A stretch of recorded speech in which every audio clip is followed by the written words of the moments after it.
বাংলাদেশ ক্রিকেটে এমন কিছু মানুষ আছেন যারা নীরবে কাজ করেন, কিন্তু তাদের প্রভাবটা পড়ে গভীরভাবে। ঠিক তেমনই একটি নাম মোহাম্মদ সালাউদ্দিন।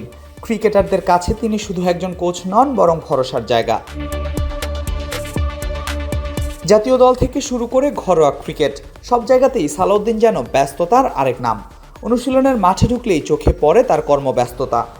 বোলার হোক কিংবা ব্যাটার, সবাই সুযোগ পেলে ছুটে যান কোচ সালাউদ্দিনের কাছে। আর সালাউদ্দিনও কাউকে হতাশ করেন না। প্রতিটি ক্রিকেটারের সমস্যা মন দিয়ে শোনেন, বুঝে নেন এবং সমাধান দিতে চেষ্টা করেন হাতে কলমে। অনুশীলনের সময় যেন দম ফেলার সুযোগই নেই তার। কখনো পেসারদের লাইন লেন্থ ঠিক করে দিচ্ছেন, কখনো স্পিনারদের গ্রিপ বা রিলিজ নিয়ে কাজ করছেন।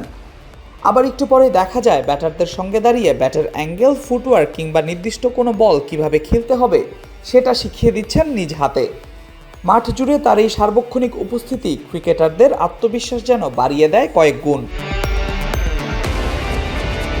সালাউদ্দিনের কোচিংয়ের বড় শক্তি হলো তিনি ক্রিকেটারদের বুঝেন। তিনি শুধু কৌশল শেখান না, ক্রিকেটারদের মানসিক দিকটাও সমান গুরুত্ব দেন। ভুল হলে ধমক নয়, বরং বোঝানোর মধ্য দিয়ে শিষ্যদের শুধরে দেন। তাই তরুণ ক্রিকেটাররা যেমন তার উপর ভরসা করেন, তেমনি অভিজ্ঞরাও তাকে সম্মান করেন গভীরভাবে।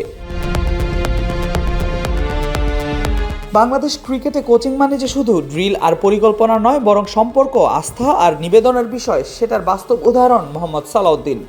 ক্রিকেটাররা যার উপর নিঃসংকোচে ভরসা করতে পারেন, যার কাছ থেকে শেখার আগ্রহ কখনো ফুরায় না। সব মিলিয়ে বলা যায়, কোচ যদি এমনই হন যিনি সারাক্ষণ মাঠে থাকেন, ক্রিকেটারদের পাশে থাকেন, শেখান আর আগলে রাখেন, তবে তিনি হবেন মোহাম্মদ সালাউদ্দিনের মতোই। আর এ কারণেই সালাউদ্দিন ক্রিকেটারদের সবার প্রিয় কোচ।